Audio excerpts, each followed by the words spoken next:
All right, we have a little video to watch. We're going to play that. We're going to bring it right out. You guys have this.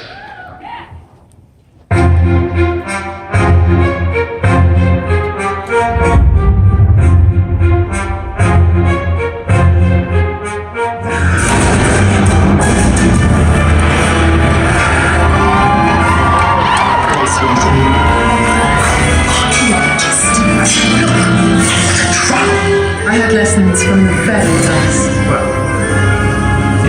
It's a shame you were busy that day. Time can be rewritten. Not those times. Not one line. Don't you dare. Yes, Peter What's pain? And you make them pay.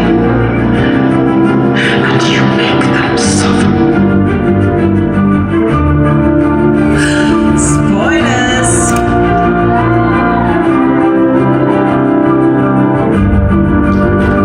Let's hear it. Let's bring her out, ladies and gentlemen, Alex Kingston.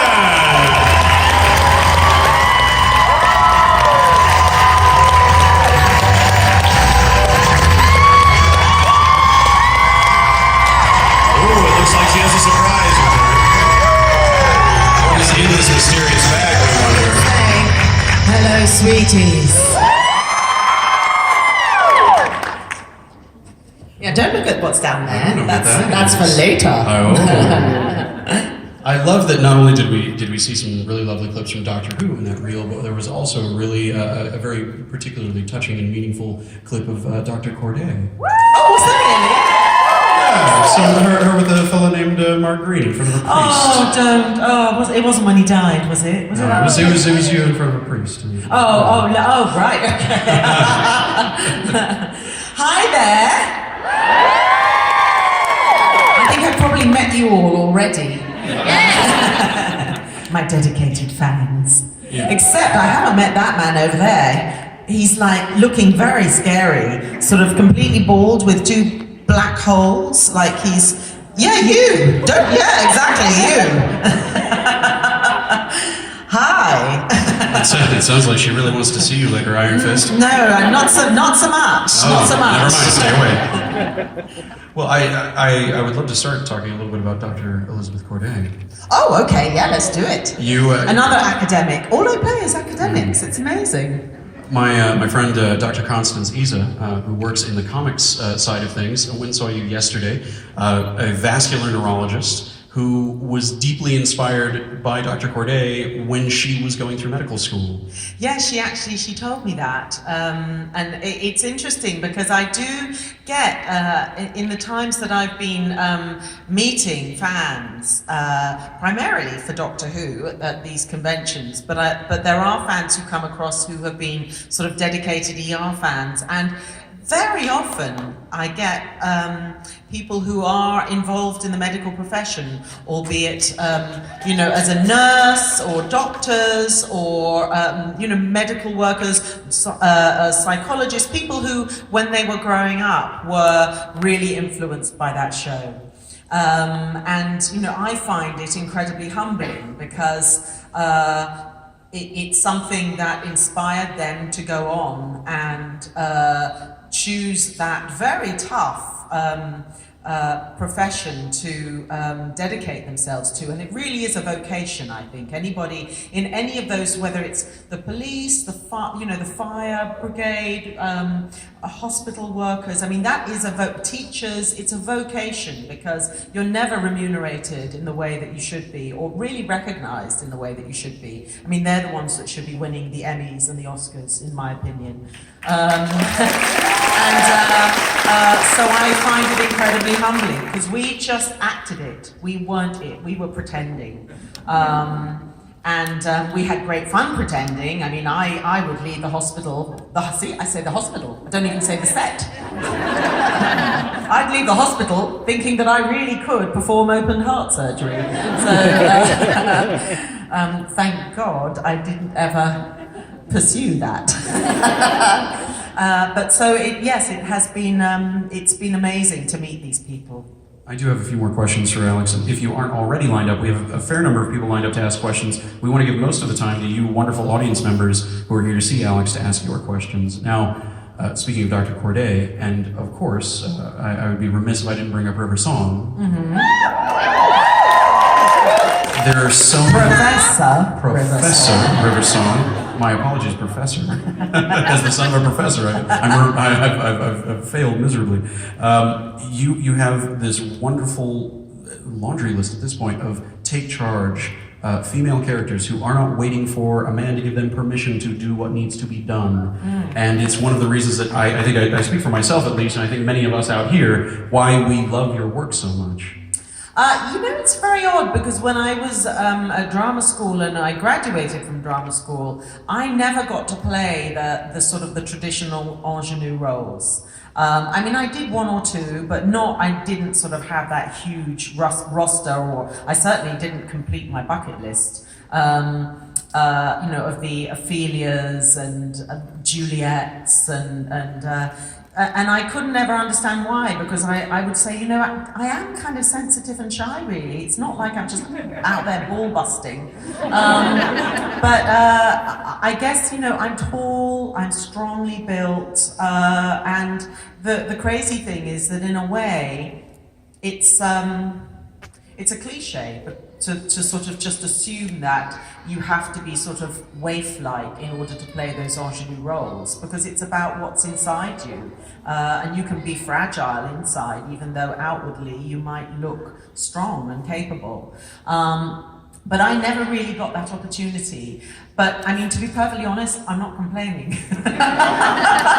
Because I have had some terrific roles, and I love playing women who have this strength, because women are strong, and actually maybe the sort of the ingenue roles where young women typically were always ended up being victims in some way, or is no longer the vision that we want to instill, or in young people, and maybe it's important that actually young women know that yes, we have every right to be as strong and as visible as men. So.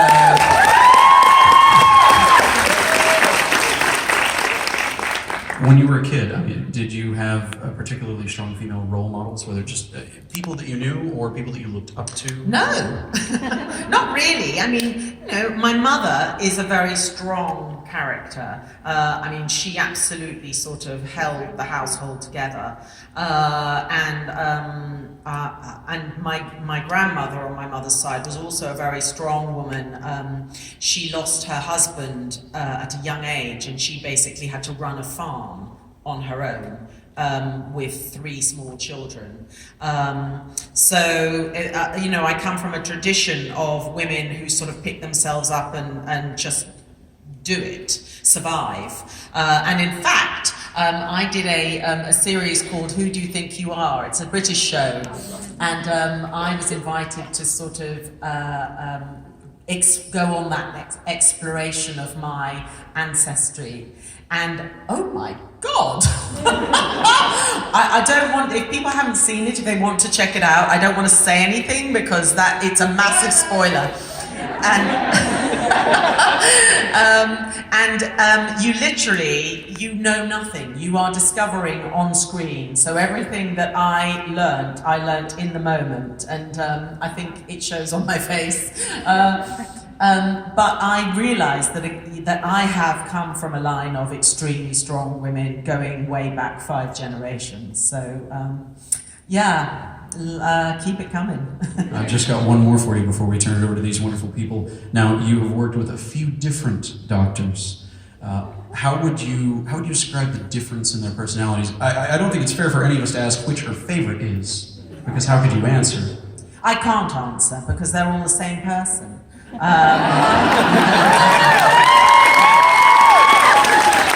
just come in different shapes and sizes.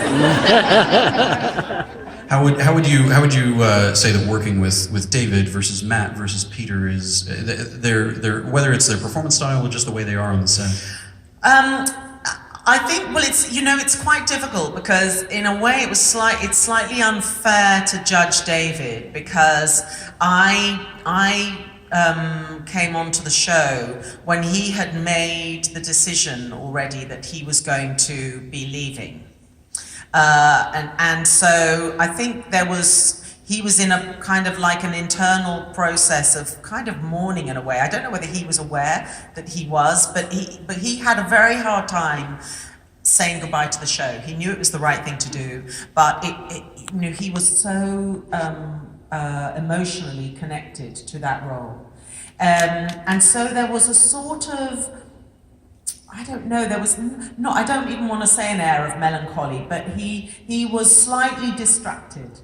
It was a period of transition. It was a period for of the show. transition, yeah, exactly. And I think also he genuinely didn't know who the hell I was.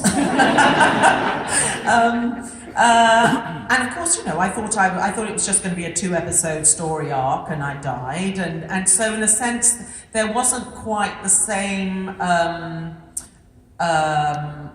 It wasn't that there wasn't the commitment on my part, but I thought that, well, what's the point of really getting to know you, because I'm going to die, and that's that. Whereas with Matt, when I came back, we knew that there was going to be this long journey, and that River was going to be called upon every now and again along that journey. And Matt also was very new to the business in a way. I mean, David had already, he was already on his journey as an actor, whereas Matt was really sort of at the beginnings, and as was Karen. And so it was sort of, they were desperate to sort of learn, ask questions, particularly also about the show. So there was an immediate kind of us all wanting to hold hands and go through this together. And then Arthur joined as well. And we had a great camaraderie. I mean, it wasn't forced, it just happened, and it was fantastic, and it still is fantastic. I get so excited when I know that one of them is going to be at one of the conventions, because we just carry on. We carry on like we have done, we fill each other in with what's happening in our lives, and it's sort of just lovely, and I know that it's going to continue like that. With Peter, I was intimidated by meeting Peter, because I am a big fan of his. I loved his work on the show In the Thick of It. And that's the sort of role that I've known him playing in the past. This sort of really tightly wound, slightly aggressive, but acerbically funny man. And so I was a little nervous. But I met Peter when he was, he had finished the season, and he was at the end of having worked that whole year. And if you play the Doctor, you burn out, and you burn out really fast, because you are in every scene. You have no time to learn your lines for the next day, because it's just a sort of an ongoing, you've got to learn all of these words, this dialogue that actually, quite frankly, no one can help you with, because it means no sense. And then you finish a day's work, and then you have to go home, and then you have to start learning the lines for the next day, and it's lots and lots of work.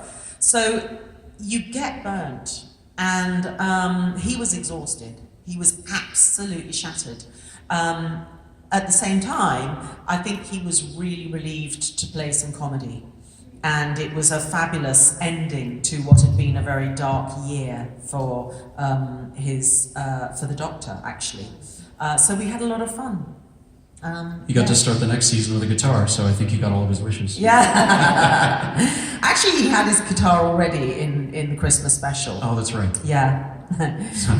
I know, because he was playing it. Well, we've got maybe some surprises in store, but for now, let's get to some audience questions. Let's start right over here. Come up to the front. So I have loved you since ER, by the way. But River Song arc is arguably one of the most romantic sci-fi storylines, I think. Now, you had to do that with many different actors. Was there anything funny you had to do to really kind of create that exact same spark? Because they all changed, but you did not. You had the same passion towards the whole scenario. Was there anything kind of funny that joined you guys together? I think the truth is that, as I say, ultimately the Doctor is the same person.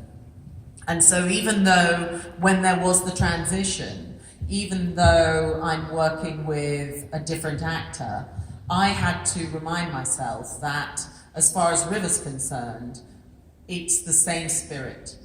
And like I say, it's the same person, just in different shapes and sizes. And so that for me was the through line, that was the consistency. It was just like, it doesn't matter who it is, inside is the same person, and that's the person that she loves. And so when she comes to meet her second wife,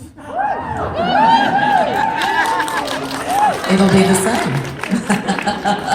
I mean, I think, as I say, there were things like with David, even though there was a sort of slight, it was a different energy with him. We would do things. Catherine Tate was fantastic because she was just she's so funny and so cynical in a way, and just gets on with it. So we would do things like when we were waiting for lighting to happen or for them to just change something, we'd sit and play cards. And there was always an ongoing card game, which was great. With Matt and Karen, and with Matt, it's just silly. They just mucked around all the time, kind of taking, doing impressions of each other, that sort of thing. And with Peter, he was more sort of, he's much more of a sort of experienced actor, and so he would be more quiet and actually take his time in just preparing for the next scene. But that again was a lot to do with the fact that he was just exhausted and had to try and keep those lines in his head.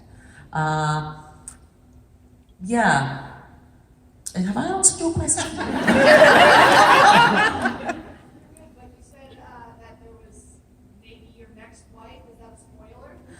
Well, of course it's a spoiler. I mean, it's a teaser at the very least. It's a teaser that I'm throwing out to the BBC. So what you're saying is that all these people with their social media accounts, they could potentially get onto their social media accounts and let people know. Exactly. Let's start that campaign rolling. Thank you. So come along, Pond. Give us a question. I just want to say, Alex Hinson, you are a great role model for all young women, and I'm very excited to meet you today. My question was that, were you a Doctor Who fan before you auditioned for the role of River Song? I was. I mean, if you are born and brought up in England, you just are a fan of Doctor Who. I mean, it's sort of almost part of your DNA. You get your NHS card, you get your Doctor Who fan club card. Yeah, exactly, if you're British. I mean, yes, it's just like, duh, everybody watches Doctor Who in England. I mean, it's quite extraordinary. It's like watching the Queen's speech at Christmas. Everybody does it. So it wasn't even that I was asked if I wanted to be a fan. I just was. I had to be. And the lovely thing is, I'm doing, alongside the actual television performances, I'm also working with Big Finish on the audio stories. I've just finished another box set of River Song's Diaries, so that's the 3rd season. And I really get to time travel because I've just been working with Peter Davison, and I've worked in the past with Sylvester McCoy and with Paul McGann. So I mean, River really is going back in time and meeting her husbands. Oh my goodness, I mean, talk about different shapes and sizes. Some of them sort of like, there's one there's one bit in the story, and this is not a spoiler, but because we're doing audio, and so you have to sort of create the energy and the atmosphere just through what's happening with your voice. And we're all in these glass booths, and we're in a sort of horseshoe horseshoe shape, so we can all see each other while we're interacting with one another. And we have these cans on our ears, so we can hear ourselves and we can hear the others, and we have a microphone. And you know, there was one example where the doctor had fainted, and and I had to sort of carry him or drag him, and so, you know, I'm standing there going, ooh, like this, and Peter Davison got so cross because he was like, I'm not that heavy. And then we do things like, you know, you have to kiss, and so you're going, and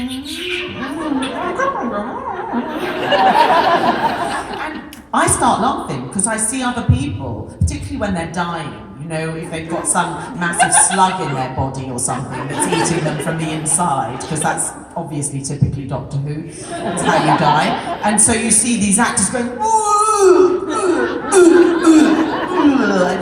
and I just lose it. I'm crying with laughter. I have to really pull myself together. But it is so much fun. It's fantastic. So I feel very blessed that we still have those as well to do. Well, that's a very long answer to your very simple question. But we're loving it, yes? Yes, I'm going to ask you a question. This is a true or false question, okay? TARDIS and the Dalek have both been added to the Oxford English Dictionary. True or false? You're right. You it's jumped true. right to it. You get a banana.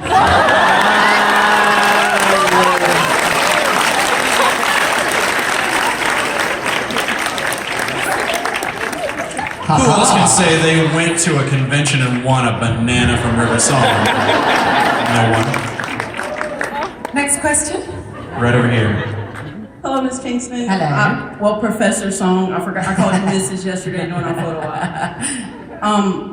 I'm a vet, and seeing you, I've been following you for the last 15 years, and you've always played a very strong woman, and I loved you as River Song. My question is to you: did you enjoy playing?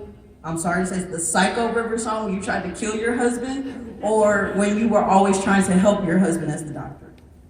Well, the truth is that, I mean, obviously, as an actor, it's so much fun when you play a baddie, for sure.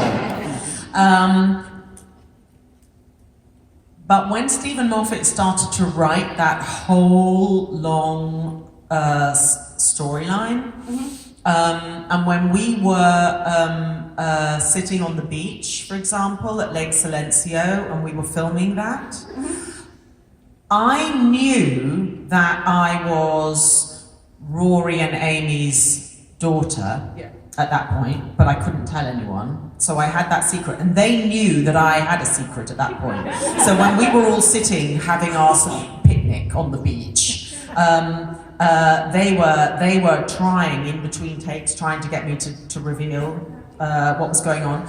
But when we then shot the moment where the doctor got killed, I didn't know that was me killing him. I didn't know that was me in the spacesuit because there was somebody else doing it. So Stephen hadn't told me that. And then it was only later, when we were in Utah, when they actually said to me, okay, you were going to be doing that, and we were going to tell you to do it, but there were some photographers who had taken some pictures of us shooting, and they were so concerned that, and they put them online, and so the BBC was so concerned that if I was in a spacesuit shooting the doctor, it would get out, and that whole story would be spoilt.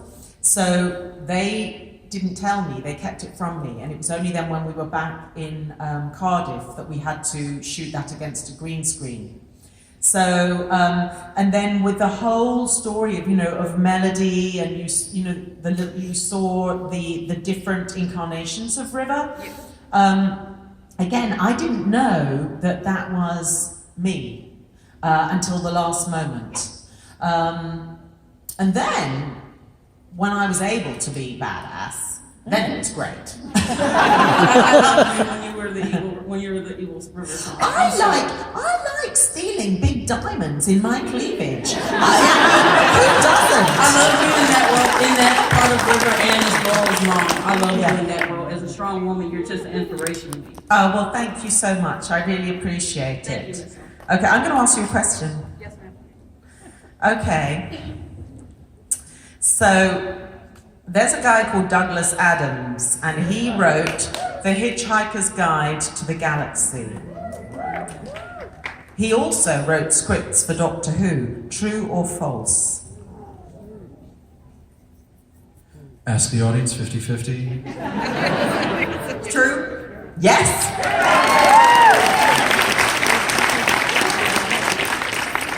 Oh, look, she's coming up for her banana. She knows she'll get one.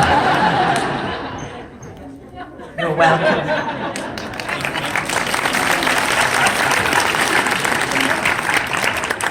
Correct.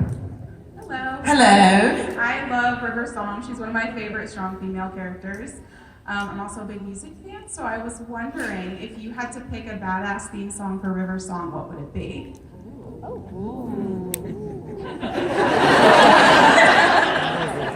What, like a badass theme song that's sort of like already out there kind of thing? Yeah. Like if she were making an entrance like a wrestler or something? Yeah. There you go. My God, I don't know. What do you think it should be? Power by Little Mix. What should it be? Power by Little Mix. Can you sing it? Can you sing it? I don't know it. Suddenly turning to karaoke. Yeah, exactly. Hey, listen. You don't know what surprises I've got for you guys. Yeah. I don't know, actually. I mean, I'm kind of trying to think. I mean, what kind of music does River listen to, do you think? Salsa. Exactly.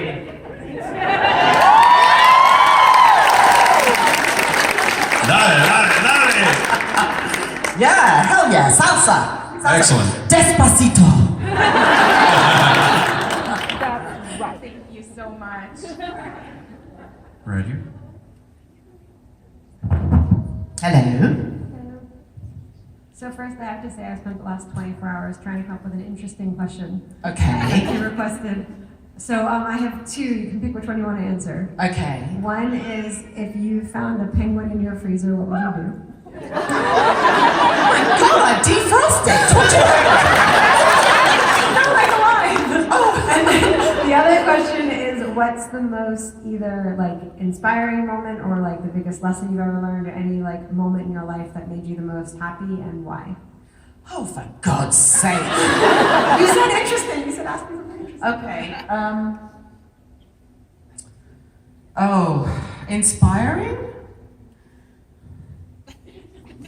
You can answer the penguin one. You know what? Oh, no, I'll answer the penguin one. Defrost? Oh, it's alive. It's alive. Oh, I'd take it out. I'd take it out and I'd go to the fishmongers and I'd buy it sardines. And I'd feed it and then we'd sit on the sofa and watch telly together. Animal Planet. I'm going to ask you a question now, sucker. Are you ready for And the it's going to be professor? really difficult. One of the Doctor's enemies had a Christmas novelty record. Which one?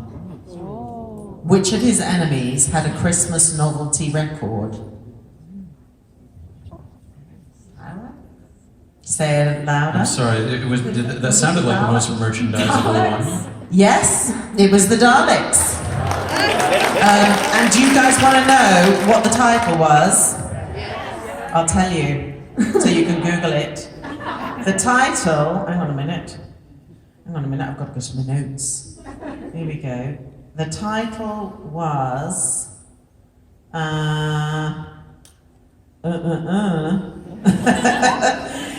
Have I lost it?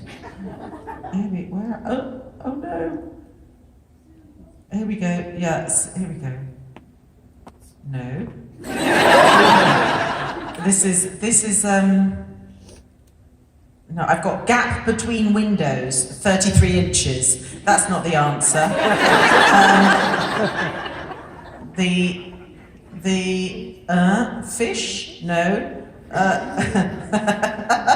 Where is it? It's gone. The single or the? Yes, exactly. The single? Yes. Dalek Christmas. Dalek Christmas. Okay, there you go. It's not. No, it's all I want for Christmas is a Dalek. Yes, all I want for Christmas. All I want for Christmas is a Dalek, and it was released in the 1960s by the Go-Go's. So you can all check that out, Google it, or maybe Probably you might on even iTunes. hear it later, and you can come and get your banana.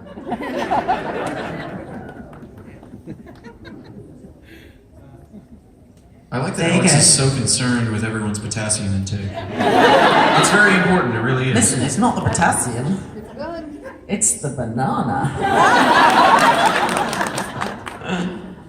Hello. Hello. I was just wondering what you think River Song would think of Rose Tyler. Oh my God, she'd love her. She'd absolutely love her. I'm telling you, if she's the companion. I'm sorry, mother, but she's the companion that if River had to go on an adventure with a companion that she hasn't met already, it would be Rose. Do you think that River would be jealous of Rose or Rose would be jealous of River? No, River shares. Very generous, that River Song. Right over here. Oh, look, it's an impossible I astronaut. know, isn't it just? Hello again. Hello. My quick question is Yes. going to be, there's a lot of whispering in Doctor Who, and I didn't know as an actor, is most of that, because I'm not going to get specific, but is most of it scripted, or do you as the character get to come up with what you believe that the whispers are between you and that other character? Do you get to talk to the other actors about what that whispering is, or do you get told by the writers? What do you mean, like when I whisper the Doctor's name to him? Yeah, so And I when go, Matt whispers to you in Hitler. Oh my God, we come up with such naughty things. No, we are totally off base. And we try very hard to make each other laugh. Yeah. That's the fun times. The more whispering, the better, as far as I'm concerned. Thanks. Right here. I just wanted to know, are the personality traits of the actors the same as the doctors? What, like Matt having a very large chin? Do you know? Yes, I'd say that any actor, even though they may try and disassociate themselves from the role they're playing, I think there's always an element of that actor that is injected into the role. For example, Matt Smith's Doctor. What? You see, that's because he's the most obvious in terms of his traits. And men in bow ties are distinguished and very handsome. Matt's Doctor is clumsy. Well, Matt Smith is the most clumsy person I've ever met. I mean, literally, I felt so sorry for the props department because every time they made a new prop for him, whether it was a sonic screwdriver, and they are expensive to make, you know, it's the real deal, or any sort of gadget, he'd pick it up and immediately he'd like touch a knob and it would fall off, or he'd drop it, or he was so unbelievably clumsy. Peter Capaldi does like to play the guitar. I think he likes to sort of see himself as a rock star. So he sort of somehow managed to weave that into his character. And David is kind of twitchy. You know, he's that personality, slightly, you know, ants in your pants, kind of. Yeah, I think that we do hold on to those traits. And I'm very naughty. I've been on stage with her before, I can second that. Right over here. Hello. Hello. So, as you were saying earlier, you're just such a huge inspiration to everyone like females, males, it doesn't matter. And particularly for me, I grew up actually watching Law and Order Special Victims Unit with my grandma since I can remember. And your role on there was huge to me. It was even before I started watching Doctor Who. So with Miranda Pond, it inspired me to come into the criminal justice system and start learning all of that. And I know ER is usually what you get a nurse or a doctor, but I wanted to do criminal justice and learn all about that. And my question was, for Law and Order, did you have to get into the role any different than you would have for ER or for Doctor Who? I just had to look good in a suit. Ma'am, that is not hard for you. The funny thing about that is that the showrunner of Law and Order SVU was my favourite writer on ER. And he was one of the original writers team, part of the writer team. His name's Neil Baer. And he was starting to, while he was working on ER, he was starting to transition to Law and Order SVU. And Mariska was in ER with us, and she played the receptionist. So he took Mariska with him, and they did the pilot, not knowing whether it would be picked up or whether it would succeed. And all these years later, she's still doing it. It's amazing. So she's had the most incredible success with that show, and it was so nice when they asked me if I would come in to play just this particular character. And the writer of that episode, he was a Doctor Who fan, hence the surname Pond. So it's so nice. I love when there are sort of like these little threads, and I've done a couple of other shows where the writers have just put in the word spoilers or something like that, because they're also Doctor Who fans and they just want to do it just to see if any of the Doctor Who fans notice, which I think is really cool. Thank you. Right over here. Hello again. Hello. I just want to let you know what she was saying about criminal justice. Yes. I'm an ER doc. Okay. Oh, you're one of the ones. I'm one of those You're ones. one of those ones. That's right. Kind of a girly question. How much input do you have with the costume department? Because River Song goes everywhere from being completely badass to dressed to the nines, a little twirl of her sonic screwdriver, and she's in an evening gown. Do you have any say or input as to how those designs are going to be? Is that because you're longing to get out of Scrubs? Yes. I have a certain amount, actually. There have been a number of costume designers who have worked on Doctor Who, and again, it's partly because they get burnt out as well, because they have to create so many costumes in such a short amount of time. That they find it very difficult to just sustain the energy. So, or they'll take a year or a couple of years out, and then they'll come back again. But I tend to, when we know what the episode involves, and again, they get the episode last minute, so then they have to scrabble around trying to pull stuff together, literally at the last minute, and make it look good. They normally call me in, and they've already pulled a rack of ideas of clothes that they've sort of found. They know my shape, they know what I tend to do as River, and then we kind of just play, and we play and put pieces together, so actually I do have a lot of influence. I mean, I like to wear clothes that are comfortable, that I'm going to be able to actually really do action in, potentially, but that also have something kind of that's a mixture of femininity and practicality. So I do like to have usually like some kind of dress trouser kind of look. you know, and as you all know, I'm not happy with my backside, and I'm not happy when it's on view necessarily. And there's that camera angle right there like that, up on my butt cheeks. So that's why I quite like to have some sort of like long dress or top. But yeah, I do, I'm involved. Thank you. How many more have we got? Because I'm going to do one more game. So I think we've got time for, let's see, maybe we can get through. Can we get through 6 of you? Because I don't want to send away too many of you. Is that all right? Perfect. All right. Perfect. Let's go right over here. So you kind of already answered my question with the SVU. I was going to ask about your last name in SVU. Yeah. So I just wanted to kind of take the opportunity to say hi, and I just absolutely love you.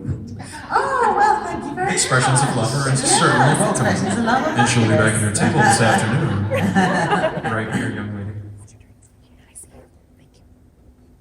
Were you surprised when you found out that you were Amy and Rory's daughter?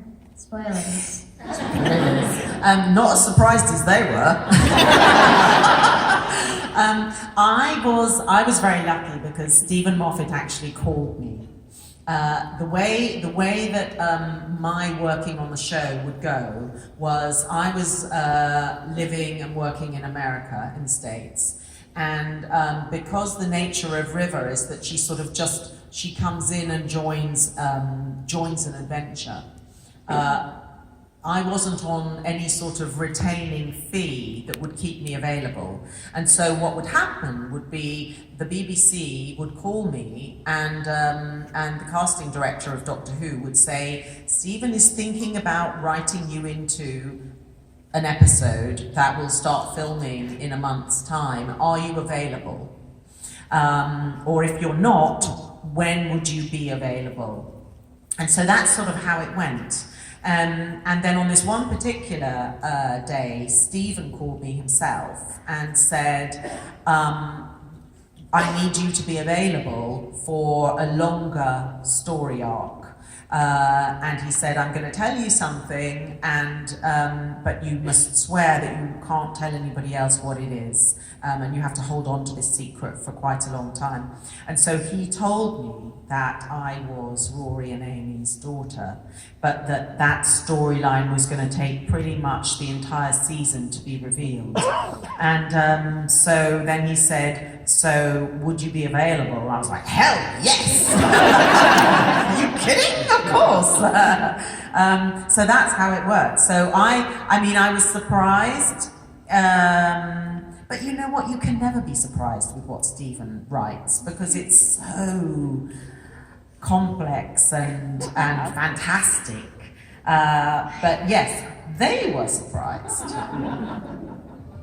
Very good. And I think next right over here. You got the mic? There we go. Yeah. Hello. Hey, I want to find out if you cried when Amy and Roy, when they passed away. Are you asking me if I cried?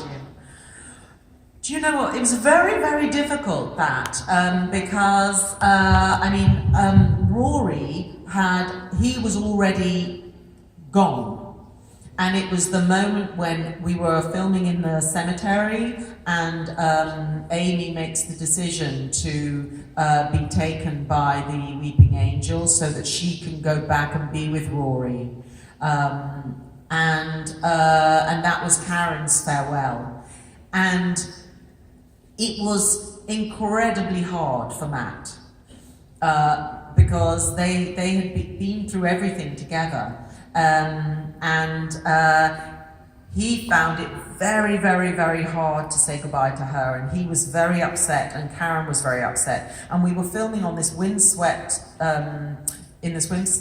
cemetery, and it was raining and cold and horrible, and I was placed by the TARDIS, and it was really strange for me because Stephen hadn't written any goodbye for River.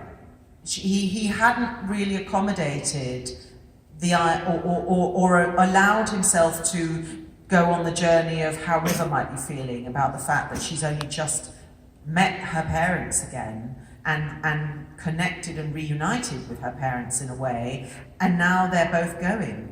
And what that sort of sense of maybe abandonment or loss or whatever might do to River. And Stephen just didn't go there with the storyline. And so it was actually very difficult for me because I didn't want to take anything away from what Matt was going through. And so they were sort of down below. But it was, and so I sort of had to just go, okay, well, River's just tough. She's just going to tough it out, and you know, she's lived this long without being connected to them, so it doesn't matter, and it's fine. And don't make this about you, Alex. It's not about you. But it was not easy, I wish actually that had been explored, because I think it could have been actually a very interesting moment. But you know, Someone might mention that to Big Finish. Someone might mention it to Big Finish, exactly. Well, the truth is, because River can time travel, I'm like, why don't I just go back and rescue them? I mean, you know, they're still supposedly in that horrible hotel room, wherever that is, with the weeping angels. Why can't I just go back and get them? So, again... I can't be alone in wishing that there were a River Song Chronicles miniseries. Well... that would be fun, wouldn't it? I mean, even if it was just like a one-off, I think it would be fun. The Diary of River Song, just like a one-off miniseries. Just spitballing, I mean, BBC can use whatever. Would be so cool. You know, I think the opening shot would be going through some sort of fantastical bar, like we had with Dorian, you know, that sort of where they're all strange creatures. And I think, you know, having a camera sort of sweeping up and arriving at the bar, and there is River having a martini with Captain Jack Harkness. The universe's favorite homosexual. I think that would be super cool.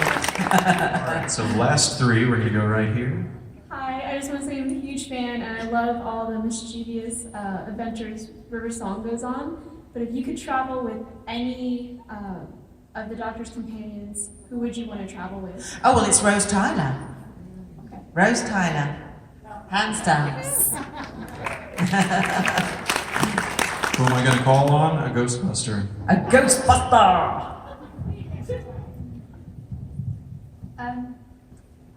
My question is, do you actually like his fez?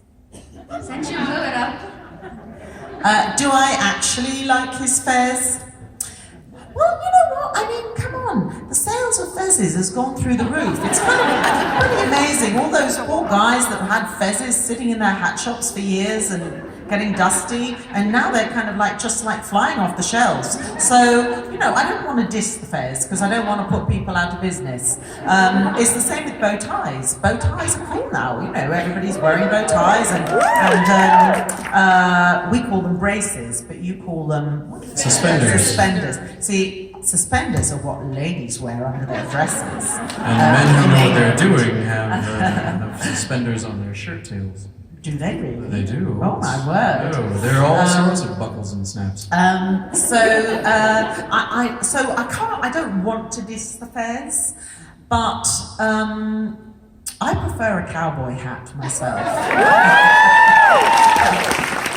Saying this with a Texan on stage, Alex, I already like you plenty. Our last question from the audience. And then I can play the last game. Yeah. Good. I got one more banana. Okay, one of my questions was, I noticed that with the 10th, anytime there was a wine bit that featured alcohol or champagne or something, 10th would drink it, but the 11th would always spit it out. Now, has that anything to do with the actor, or is that just them trying to make 10th a little bit more different from the 11th? The 11th would spit it out? Yeah, Really? Especially that scene in Salt Lake City, Utah. You guys were having... Oh, yes. Because he drank from bottle of wine, but then he proceeded to spit it back out. Yeah, I think it's because the alcohol content in his body is already so high that he knows that if he has one more sip, he's going to have severe alcohol poisoning. Yeah. Matt Smith, the rock and roll years, burns the candle at both ends. Right, okay. Now, I need 3 people who are very brave. Right here. Okay. This person who stood up, I think, needs to be one. Okay, person who's standing up needs to be one. 3 brave people. Who wants it the most? Right here, River, right here. Okay, there's a brave person right here. Yeah. Okay, here's a brave man in the black t-shirt. All right, we have 3 people. Up on Okay. stage, Professor? Up on stage. Up on stage.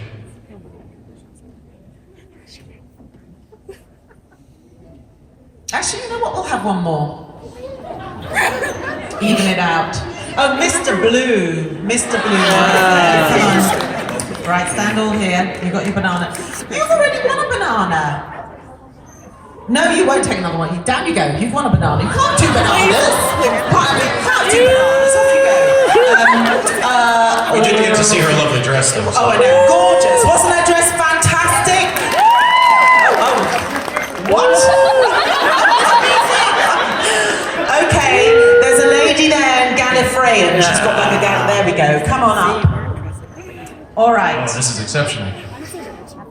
Hi, guys. So, what are your names? Tabitha. Matt.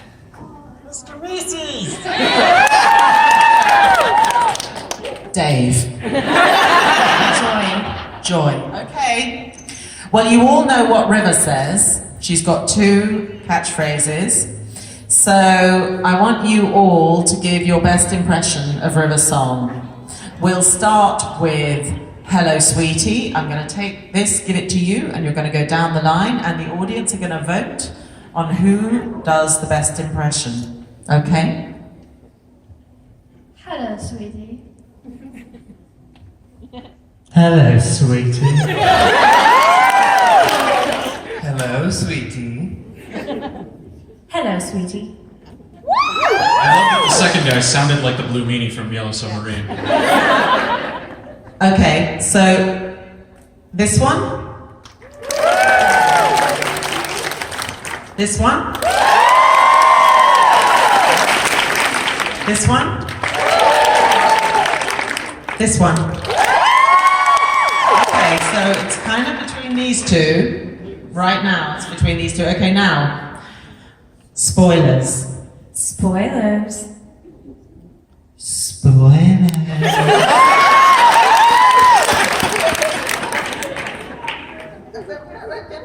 They still have a chance. They still have a chance. Spoilers. Spoilers. Okay. So it's this, isn't it? We've got a face-off between these 2. All right. I'm going to give you your microphone. I stole it, didn't I? You 2, thank you very much. You can go back down. Right. Now, so I'm going to give you the background, and you are going to sing the theme tune for Doctor Who. Okay, one at a time. Actually, I need your microphone, don't I? In fact, you can come with me. We'll do it together.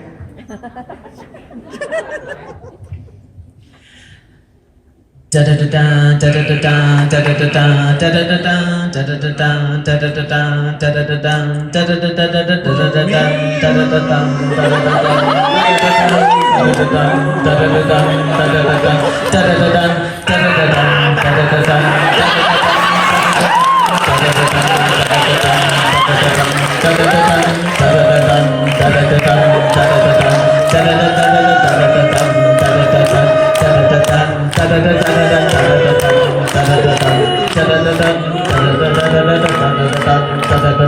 Yeah! I'm sorry, I actually think Dave was the best.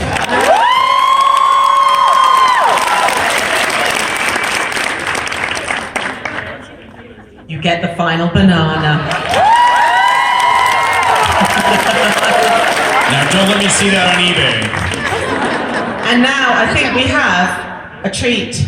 I think we have a song. We have a song. We have a song. Before we get to the song, real quick, I just wanted a couple of rounds of applause. One, for our amazing crew that keep this show going. And a few weeks ago, the state of Florida, which used to be my home when I was in university, experienced some hurricane devastation, and I want to thank all of you for being here, and the entire state of Florida for coming together and making things work again after Hurricane Irma. So, Professor Song, take it away. Yes, okay, we have the Go-Go's, I think. Yes, we've All I Want for Christmas is a Dalek.